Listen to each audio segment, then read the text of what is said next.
Happy Halloween mga kaibigan. Ang titulo ng pelikula ay Pima. Nagsimula ang pelikula kay Nat na biglang nakaramdam ng contraction sa kanyang tiyan. Senyales ito na manganganak na siya. Sumigaw siya para humingi ng tulong ngunit walang nakarinig sa kanya. Sa halip ay natabig lang niya ang isang lampara. Lumipas ang ilang buwan, makikita ang sundalong si Ter na nag-i-emote dahil malapit na silang matalo sa gera. Gumagamit pa siya ng malalalim at matatalinhagang salita kaya naman ay biglang sinugod sa lugar si Matt na tila ba nagtamo ng matinding pinsala sa pakikipaglaban. Iyak siya ng iyak ngunit sinabi ng medic na napilayan lang siya. Pagtapos ay nagdrama siya dahil nga natatalo na sila sa gera at baka hindi na siya makabalik sa asawa niya na si Nat na siguradong nanganak na ngayon. Nakita ni Puak ang mga lungkot sa mukha nila kaya naman ay nagbigay siya ng speech. Dahil dito ay sumigla silang lahat at binitbit ang kanilang mga espada. Pagtapos ay sinugod nila ang mga kalaban gamit ito ng biglang. Dahil sa speech ni Puak ay nakalimutan nilang may baril pala ang mga kalaban. Nagtago sila sa isang trench at makikitang napuruhan si Mac mula sa mga balang kinain ng kanyang katawan. Tinanong siya ni Shin kung meron ba siyang last words bago mamatay.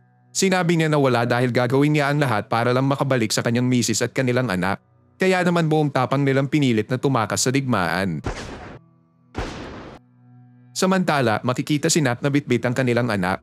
Binibigkas niya ang pangalan ni Mac at tila ba naririnig ito ng lahat ng residente sa kanilang lugar. Natakot sila at isinara ang kanilang mga bintana at pinto. Maging ang mga hayop at insekto ay napapatakbo rin. Naputol ang eksena kila Mac na naglalaro ng sugal. Pinakita ng sugarol na si A ang kanyang talento sa pagbalasa ng mga baraha. Pagtapos ay sinabi sa kanila ni Shin na narating na nila ang village ng Pakanong. Lumabas sila para tignan ang lugar ngunit nagtaka sila nang makitang walang katao-tao sa lugar. Inabot na sila ng gabi nang makarating sa bahay ni Mac. Agad pinasok ni Mac ang kanyang bahay para hanapin si Nat. Umiyak sila nang makita ang isa't isa matapos ang mahabang panahon. Pinakita rin sa kanya ang kanilang anak na pinangalanan niyang Dang. Pagtapos ay pinakilala ni Mac si Nak sa kanyang mga kaibigan. Nakaramdam ng matinding ano si Puak nang makita niya ang kagandahan ni Nak. Pagtapos ay pinatuloy muna sila ni Mac sa kanilang abandonadong bahay. Nang makaalis ang apat ay nagbonding ang mag-asawa. Pinakita ni Mac ang nabili niyang anting-anting na nagtataboy di umano ng mga aswang. Napasimangot si Nat dahil dito at nagpalusot na itabi muna ni Mac ito para linisin.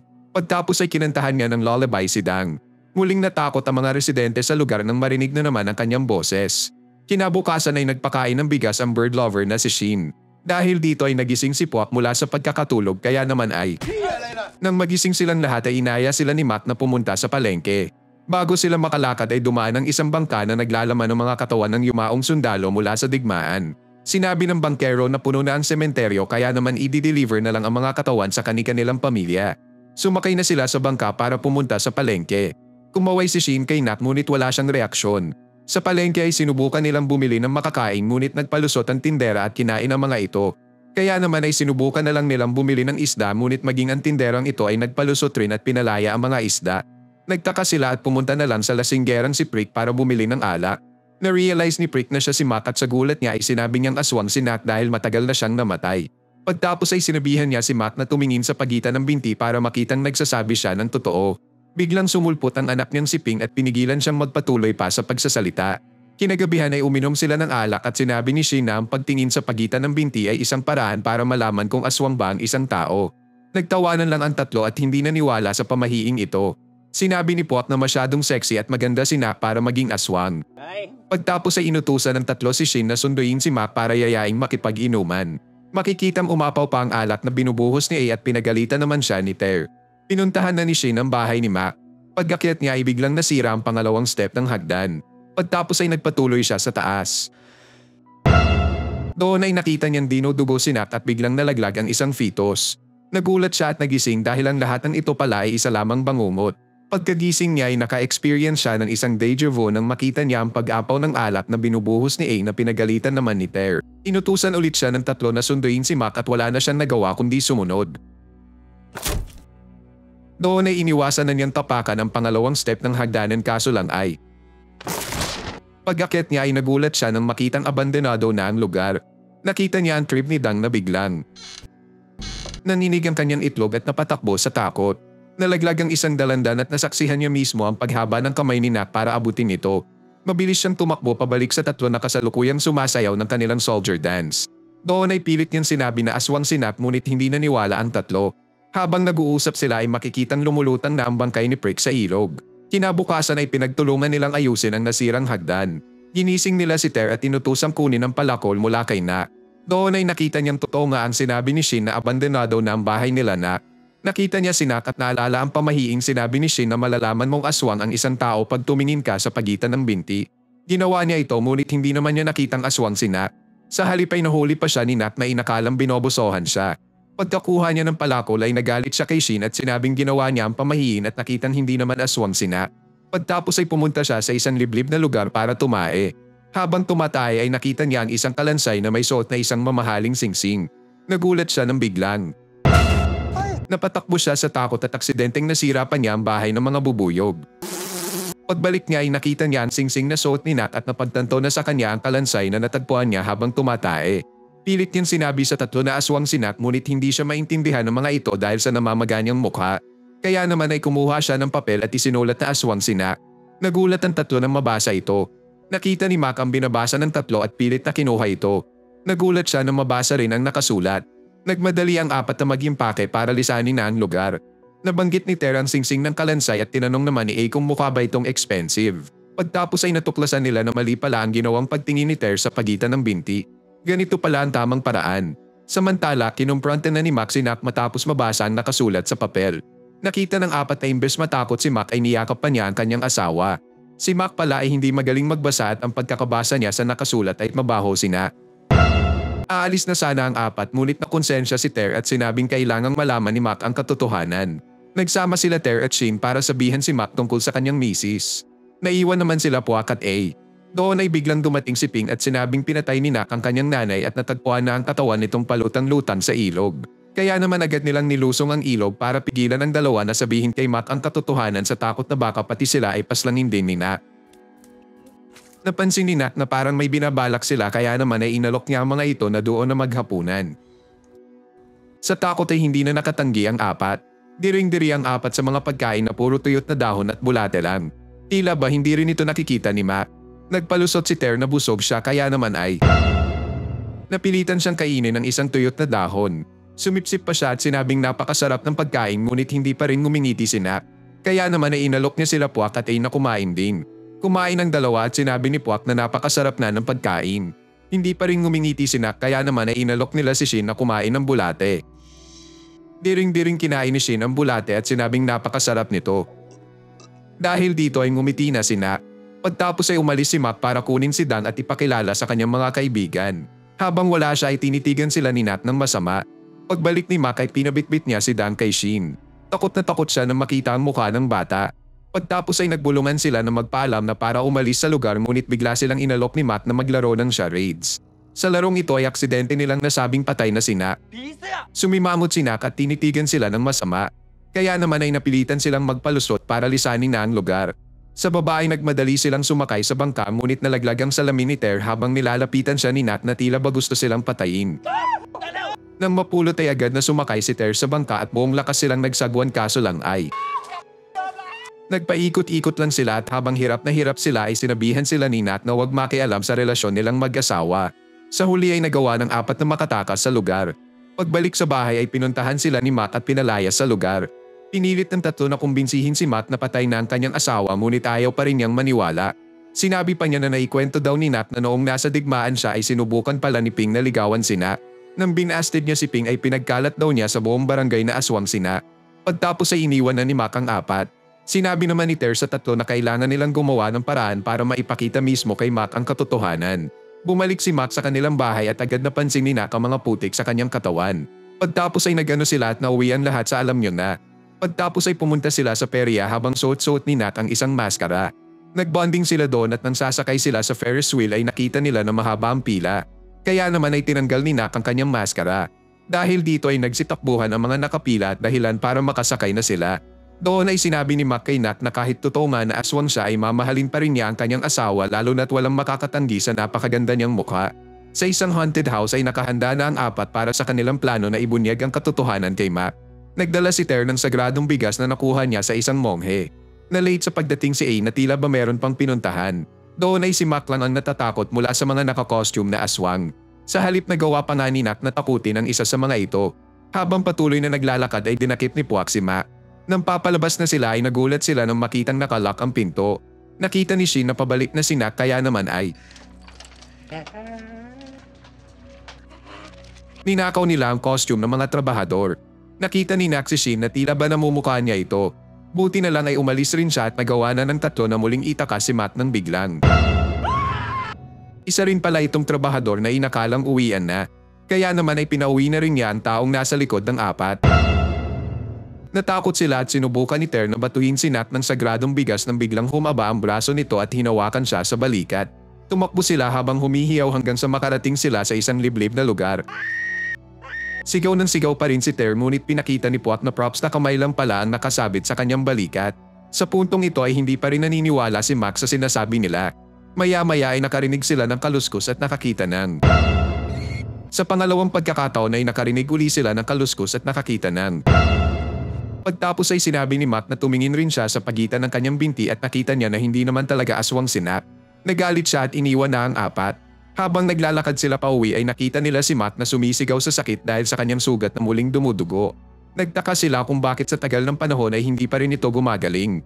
Na-realize naman nila Ter at Shin na si Mac ang pinaka nagtamo ng mga pinsala sa digmaan. Naalala niya ang bangkero na nagdi-deliver ng mga bangkay ng sundalong namatay sa digmaan. Naisip niya na kay Mac pala ang kalansay at singsing na nakita niya noon. Agad na binato ni Ter si Mac ng sagradong bigas at napasigaw naman si Mac sa sakit.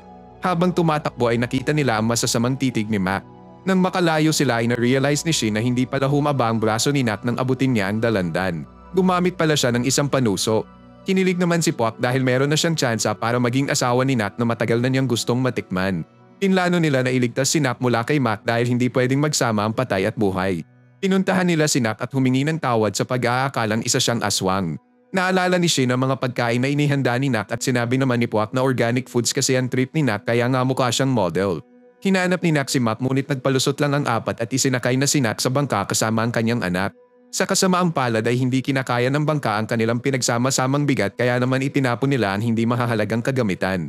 Ngunit kulang pa rin ito kaya tinanong ni Puak kung pwede ba nilang itapon si Dang. Nagawa nila ng solusyon ang lumulubog na bangka matapos itapon ni Ter ang mga sagwan sa ilog. Na-realize nila na kailangan nila ito para sa pagpapaandar ng bangka ngunit sobrang layo na nito para kunin pa. Inutusan nila si Shin para lamuyin ito ngunit hindi siya marunong lumangoy. Biglang sumulpot sa lugar si Mac at nilusong ang ilog para lapitan sila. Sa takot ay pinilit nilang paandarin ang bangka gamit ang mga kamay nila. Sinabi naman ni Puak kay Nak na matagal nang patay ang kanyang mister mula sa digmaan kaya kailangan na niya ng bagong boyfriend. Pagtapos ay biglang nalunod si Mac at na-realize nila na hindi nalulunod ang mga aswang o multo kaya naman ay tinulungan na nila itong makasakay sa bangka. Tinanong nila kung bakit sumigaw siya matapos sabuyan ng sagradong bigas at sinabi niya na naipit kasi ang mga ito sa kanyang mga sugat. Unti-unti na namang lumubog ang bangka at tinanong na naman ni Puak si Nak kung pwede bang itapon si Dan. Ginamit ulit nila ang kanilang mga kamay bilang sagwan. Sa kalagitnaan nito ay nagtaka si Ter kung kanino ba talaga ang kalansay na may singsing na natagpuan niya noon kung hindi naman pala aswang sila Mac at Nak. Biglang nalaglag ang singsing mula sa kamay ni A. Na-realize nila na si A pala ang aswang kaya naman ay nagsagwan ulit sila gamit ang mga kamay. Nakita ni Nak na nahihirapan sila kaya naman ay inabot niya ang sagwan sa kanila. Nakita ni Ter na sobrang layo na nito para maabot kaya naman ay tumayo siya at tumingin sa pagitan ng kanyang mga binti kaso lang ay nahirapan siyang makita si Nak dahil ang kukulit ng kanyang mga kaibigan na paulit-ulit binabalik ang kanilang mga ulo. Kaya naman ay kinanta niya ang kanilang soldier dance at napasayaw naman ang apat. Sa huling step ng sayaw ay biglang nagsigawan sila nang biglang humaba ang braso ni Nak at hinawakan si Mac. Wala silang nagawa kundi lumangoy sa mas ligtas na lugar. Naiwan ng hindi marunong lumangoy na si Shin. Nilapitan siya ni Nak at wala siyang nagawa kundi lumangoy na rin. Nagulat sila nang makita na parang professional swimmer pa nga ang kanyang teknik sa paglangoy. Pagtapos ay pinatulog nila si Mac at dinala sa isang templo. Doon ay ikinulong sila ng monghe sa isang sagradong sinulid habang dinadasalan. Sinabi ng monghe na wag lalabas dito. Biglang napatakan si Puak ng tubig at pagtingin niya sa dingding ay nakakita siya ng sinabi ng monghe na wala na kasi masyadong nagdo-donate sa kanilang templo kaya wala silang pangpaayos. Hindi nagtagal ay bigla nang sumulpot si Nak sa templo.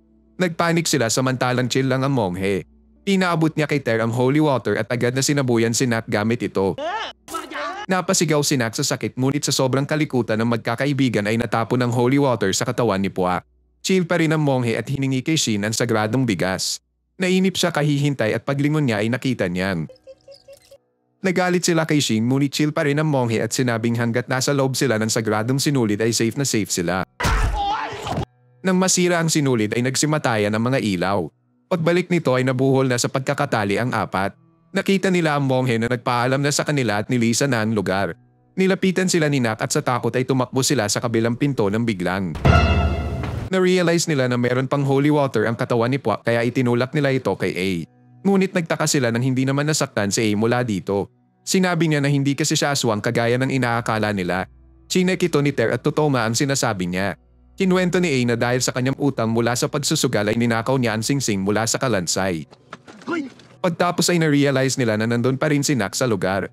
Sinubukan nilang lumabas ngunit isinara ni Nak ang lahat ng daan palabas. Sinabi ni Ter sa kanya na hindi pwedeng magsama ang buhay at patay. Nagalit si Nak at sinigawan sila. Sa isang iglap ay nawala siya. Napatakan ulit si Puak mula sa dingding at pagtingin niya ay nakita niya na galing na pala kay Nak ang tubig na pumapatak. Nagalit si Nak sa kanila at tinanong kung bakit pa sila pumapagitan sa pagmamahala nila ni Nak. Sinabi nila na dahil delikado siya dahil pinaslang niya si Prick. Sinabi naman ni Nak na nalunod lang si Prick dahil sa labis na kalasingan. Pagtapos ay napaiyak siya at sinabing gusto lang naman niyang makasama si Mac. Pinahaba niya ang kanyang braso at nagsitakbuhan ang apat. Imbis na matakot ay nilapitan pa siya ni Mac na napaiyak din sa mga nangyayari. Pinunasan ni Nak ang mga luha sa kanyang mukha.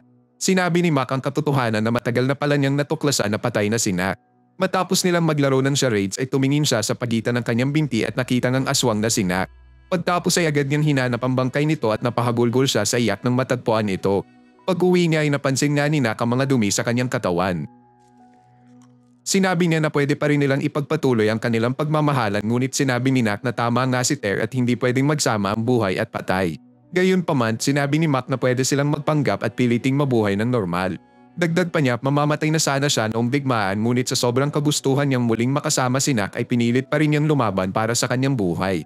Sinabi naman ni Nak na ganoon rin ang nangyari sa kanya. Namatay daw siya bago manganak at sa labis na kagustuhang makasamang muli ang minamahal niyang si Mac ay muli siyang nabuhay bilang isang aswang. Pagtapos ay nagsabihan ng dalawa ng I love you sa isa't isa. Dahil dito ay naiyak rin ang magtotropa. Sa huling eksena ay makikita natin na inaayos nila ang nasirang templo. Nakasundo na rin nila ang ibang mga residente. Si Ping naman ay nagsagawa ng misyon para tugisin si Nak ngunit nang makita nila ito ay mas nanaig ang kanilang mga takot.